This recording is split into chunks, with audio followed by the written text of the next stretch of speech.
Welcome back to the channel. For today's video, we're continuing on our series of breaking down different categories at the upcoming Academy Awards, and in today's video, we're going to take a look at the Best Original Screenplay category. And so, just again, if you haven't seen any of the previous videos in this series, there is a playlist on my channel. You can go back and look at all of those. We've gotten through the majority of the crafts categories, and now we're kind of getting to some of the above-the-line nominations. But if you haven't seen, watch those. But just a kind of a general breakdown of how these videos work. We're just going to go over each of the nominees for the screenplay categories. We'll say the film, and then we'll talk about who wrote the script, who wrote the screenplays, and then just a couple facts about them and about the movie. And then at the end, I will give my personal ranking of each script, and then my prediction for how I think they're going to fare in the screenplay category. And then also, before we get started, a fun little note that I discovered while I was in prep for this video, is that in this category there are 3 different films in which the nominated screenwriters, this is not only their first Oscar nomination, but this is just their first ever screenplay. That's their first ever script that they've written. And so in this category, it's full of people. This is going to be their first ever, Academy Awards, their first ever ceremony, but it's also just the first time they've done any of this, writing a screenplay. So a lot of young writers and a lot of, exciting, just new members, new names here to talk about that we haven't talked about in any other previous Oscar season. So really exciting. And so without further ado, let's take a look at the nominees. The first nominee is Anatomy of a Fall. Screenplay, Justin Triet and Arthur Harari. This is Justine Triet's second Oscar nomination. Her other nomination is for also directing Anatomy of a Fall. This is Arthur Harari's first Oscar nomination. And so one of the highlights of Anatomy of a Fall is without a doubt the screenplay. It's without a doubt the script. And that obviously all 10 of the films that are nominated in an original and adapted screenplay that we're going to go over in the next couple videos, obviously they're all incredible scripts. Obviously it's all incredible work. But some of them, the screenplay isn't necessarily the best part about the film. It's a good thing, but maybe it's the acting or it's the directing or, different crafts things. There's a lot of different things that maybe those are the highlights or the most special parts about the film. But for me, for Anatomy of a Fall, it is the writing is definitely the most interesting. It's the most unique, and it's what really makes the story work. Because just on the premise alone of, a husband, a man is found dead, and it's kind of, and then there's it's a courtroom drama about whether or not we're trying to find out if the wife murdered her husband, or if he just fell, if it was an accident, was it a suicide attempt. There's just a bunch of different elements to the script like that you're trying to figure out, what the truth is, what's happening here. And so in a sense, it's this courtroom drama with, a lot of, for the most part, it's not a lot of, it's not some action movie that we're going to pause and we're going to have 15 minutes of no dialogue while something's happening. It's a courtroom drama it's the script, it's the dialogue, it's the conversations that are had that are going to carry this film.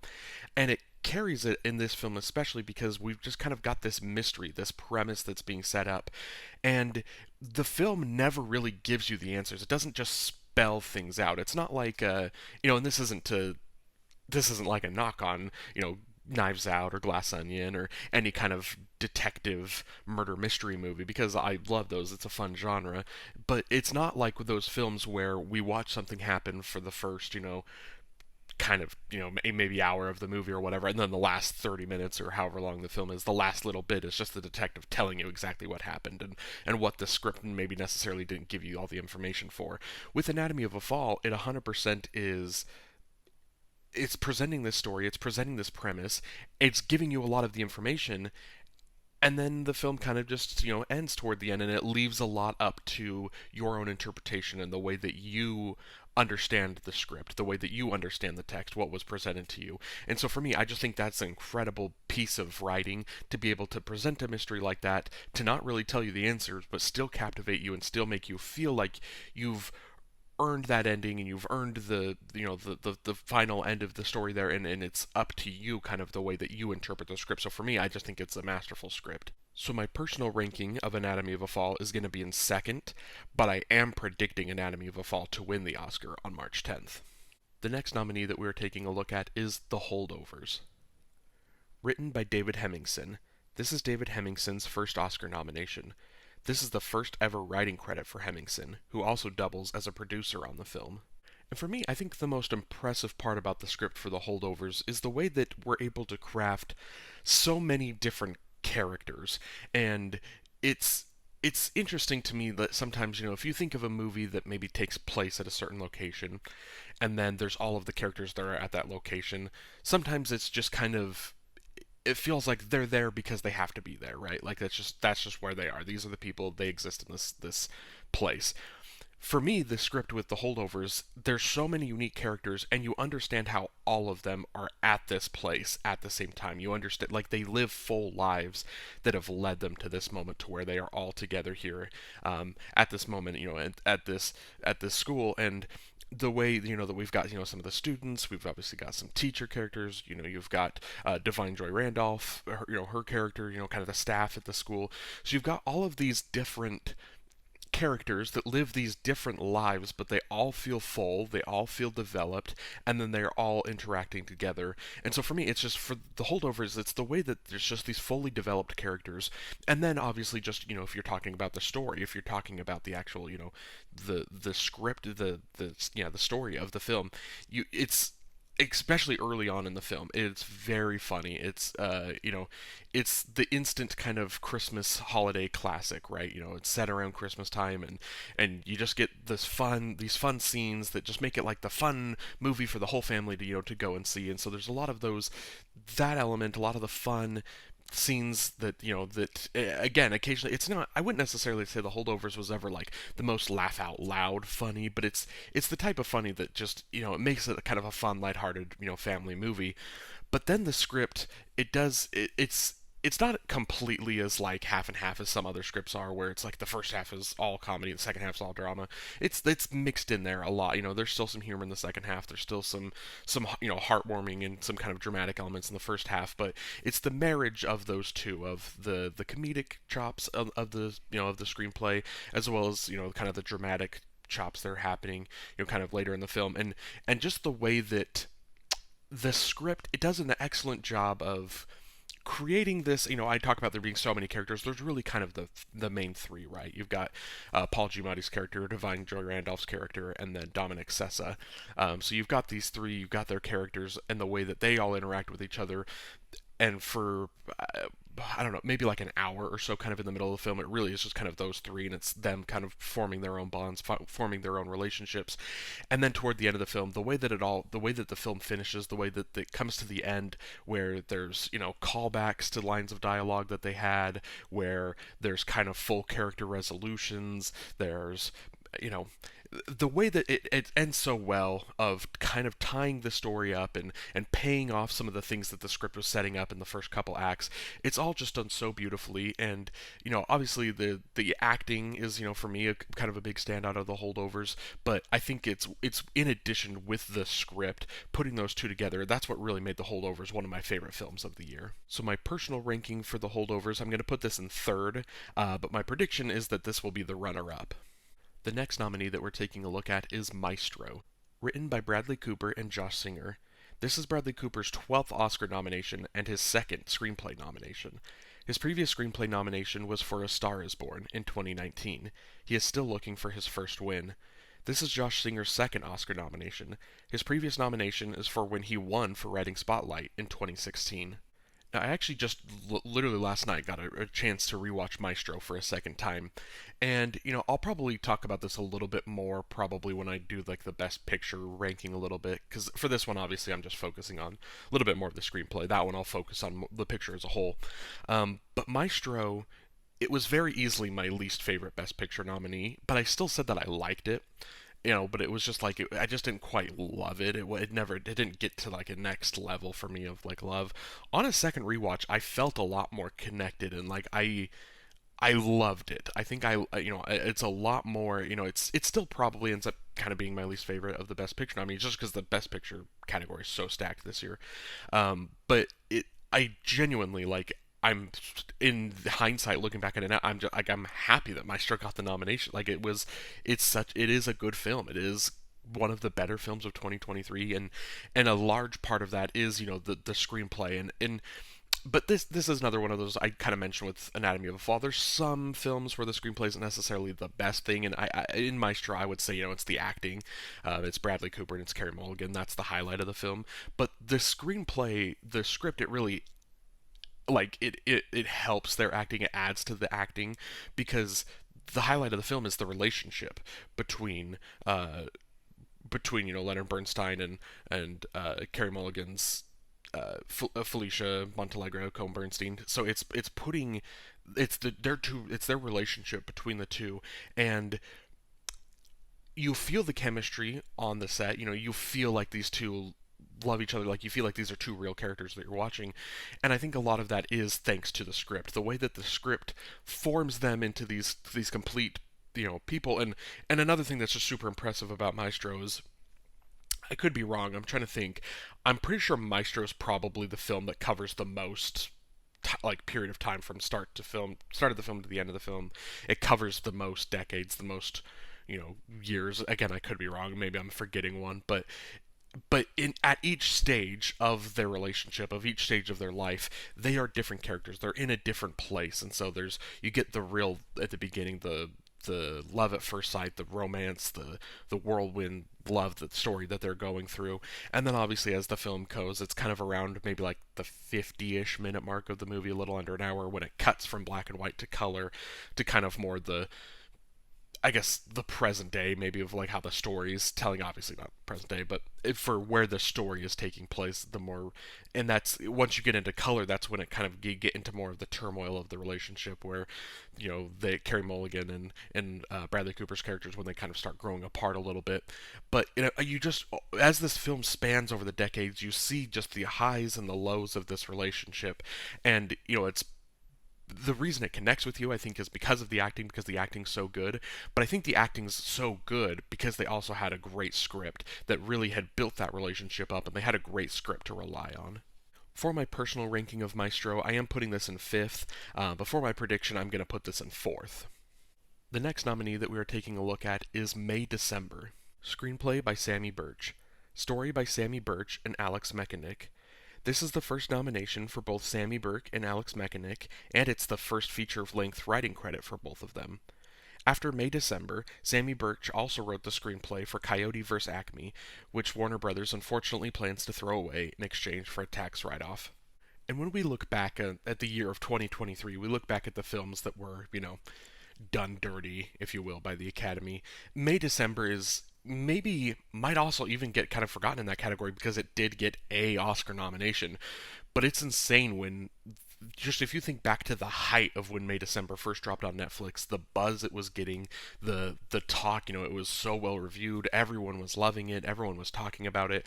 It seemed like for a second there that May December had a potential to be one of those, obviously probably not gonna reach double digit nominations, but it had the potential to be one of those films to just kind of swoop in and get a ton of nominations.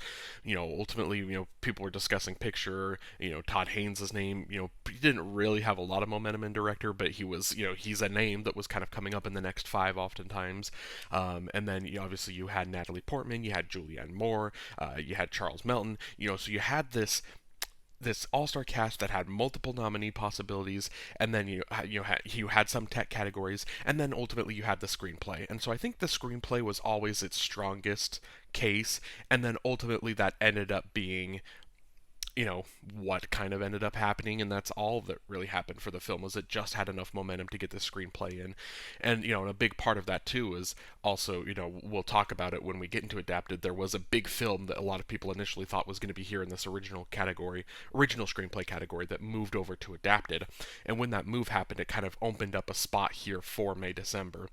And so another thing that's just interesting to point out with May December, before I really kind of get into the film a little bit, is May December is, of the 10 nominees between original and adapted screenplay, it's the one and only film that wasn't nominated for Best Picture. And so it comes in, no Best Picture no other nominations. It literally is just this screenplay, which I am glad that at least May December got the screenplay. At least it got something to add to its the resume of the nominations, because the screenplay is very good. It's kind of, if you watch a lot of the the kind of the precursors, the main events. I believe it was the Golden Globes that had May December kind of categorized as a comedy, and so because the Golden Globes have some comedy categories for acting and for like best picture, like best comedy. So I think it was like up nominated for best comedy film, which a lot of people were really upset about because it's easy to say like, oh, May December's not a comedy, but when I was watching May December, it very much is like it's a dark comedy, and even then, it still feels weird saying that because it's again, I agree that it's not necessarily a comedy because of the matter, the subject matter, what they're talking about. It's a drama. I mean, it's dramatic, but it has those the dark comedic moments that are put into the script that you know are way funnier than I think they would be if it was just in a straight comedy. Like maybe the lines aren't that funny, but because of the film, you're watching something with like very serious subject matter. Whenever they can kind of slip in these like the dark humor, it can kind of slip in these these jokes that kind of cut the tension a little bit, and it makes it funnier than it should be, obviously. But the thing that's impressive is so obviously you get some of these comedic moments. There's kind of the Julianne Moore's hot dog line early in the film that is kind of added with like the camera panning in, and you've got like the score, this really intense score. So there's a lot of different things that are written into the way that the scenes were directed that was very very funny. But then obviously the majority of May December, it is a very serious, it's a very heavy topic, it's a very you know important discussion and an important topic that we're exploring here, and it's full of lines, especially from Charles Melton's character. But Natalie Portman gets a couple here and there, Julianne Moore gets a couple here and there, but there's just these lines of dialogue that the characters will say that it cuts like a knife. Like it's so impactful, it's so deep, and personal to these characters. Again, this is another film where the film does an excellent job of you don't get to see a lot of these characters outside of this one situation that they're in, outside of the environment that they're in at this time in their lives, but you still feel like these are full characters that have led full lives. Obviously, Charles Melton and Julianne Moore's characters, you kind of get a larger portrait of their lives. Natalie Portman's character, you kind of have to just kind of piece it together as you go and kind of put the pieces together. We're taking a closer look at Julianne Moore and Charles Melton's characters, but there's just so many moments that with this script that adds to their performances of just how impactful, how emotional, and how personal just overall this story and their characters really come across in the screen. And to me, that is solely because of, again, obviously the performances are great, but their performances, being able to rely on an excellent script, that's what's able to kind of create this full picture of May December. So my personal ranking for May December, I'm going to put this in fourth, and then my prediction is this is going to go in fifth. Again, this is the only the only screenplay the only nominee in the screenplay category that's not a Best Picture nominee, so for that reason, it's the one that I have the hardest time seeing win. And the final nominee that we're taking a look at is Past Lives. Written by Celine Song. This is Celine Song's first Oscar nomination and her first writing credit. Celine Song's sophomore film, Materialists, has been announced, starring Dakota Johnson, Pedro Pascal, and Chris Evans. So Past Lives ended up being my favorite film of 2023. It was my favorite film from last year, and so much of that is due to the script. It's so much is due to the writing of the film. Again, this is another one of those films, and I guess maybe this is for me where this is just a real good benchmark of if I love a script or not, is whether you're able to give me full characters with full character motivations, full character, breakdowns, and then even the characters that maybe don't have as much time, like particularly John Majaro's character in Past Lives. If you give us a character that maybe we haven't explored them so much, they're still written with care and with love to the point that when they are on the screen and when we are kind of exploring them a little bit, you still feel like you've kind of been with this character and that you have this whole rapport developed with them, right? And so for Past Lives, it being this dramatic romance movie spanning, again, this is another film that spans a couple decades, as you start with the characters when they're kids and when they first know each other and are friends, and then you come back decades later as they've grown up and they're living their own lives in different sides of the world, and they're kind of reconnecting for a week. And it's this film that it's just a very interesting look at the lives and like what it means for these characters to live their lives and for them to go their way, go their direction, whatever that means for each of the characters. And I think another just interesting, or for me, like a sentiment for how great I think this screenplay is for me when I watch the film. Obviously, throughout the film, there's so many lines that like they stand out, and as soon as you hear it, you're just, oh, that is a beautiful line. That is beautifully said. It's great dialogue. It's that's one of the best lines or the best just the best thoughts I've ever heard or whatever. And so for me, there was one in particular. Again, the film is full of so many, but there was one particular that I was like, oh, this is like that's the best line. Like when a character says this, again, I don't want to really give too much away, but it's Teo Yu's character says it at the bar scene when they're all kind of at the bar toward the end of the movie. He says a line, and I was like, oh, like that is the line. Like that is so beautiful. Like that's the line people are going to remember. It's kind of like with Everything Everywhere All at Once, kind of the in another life I'd like to do laundry and taxes with you. Like that type of line that when you hear it, you're like, oh, that's the line. That's what people are going to be quoting. That's the line that people are going to remember from this film. And I thought I had that in past lives. And so when I did I think it was my top 10 of films of the year ranking video, I kind of put that on there as like everyone will know what line I'm talking about when I say this is the line that cut me the most. And then since then, talking with people about the film or reading different like kind of like letterboxd reviews or just hearing other people, maybe watching some YouTube videos, just hearing people talk about the film, it feels like everyone has a different line that really stood out from the film. Everyone has a different line of dialogue that just cut them or made them feel hopeful or just so many different emotions that come from like a single line in this movie. The dialogue is just so amazing all throughout the film. The fact that there are so many like different just amazing lines that everyone like took as like that is the line of the year. And then just the one scene I'm talking about, just the kind of the bar scene toward the end of the film, the line I thought was like the standout, like the line that everyone was like gonna love. I've heard like four other lines, like four other people say different lines from that one scene alone were like the most amazing, like line of dialogue, the most, kind of the deep thought that you kind of are leaving the theater thinking about. And so for me, it's just all of the dialogue, all of the character development, everything in Past Lives is just so beautifully done. And it's another thing that if you can write a script and you can make a film that makes me cry, that makes me emotional solely because of like the script, because of the screenplay, to me that is just so impressive. And again, I can't rave about Past Lives enough. I truly love this film. And so for me, my personal ranking, obviously, I'm putting Past Lives in one. And then my prediction is I think this is going to be third. Past Lives, unfortunately, is the film that the Best Picture nominee that got the least amount. This is, besides the Best Picture, this is the only other nomination for Past Lives. So I do think that there is a chance this technically is like the women talking combo of last year, where you had a screenplay and a picture nomination. So if there is that thought of, oh, the Academy wants to spread the love, then I guess, this could be the category that, you could give Past Lives the win. But unfortunately, I just think this is a year that, Past Lives, it just didn't quite get enough. And so I don't think it really has that great of a chance of winning in this category. And that's it. That's the end of our video. So thank you so much for watching this breakdown of the Best Original Screenplay category.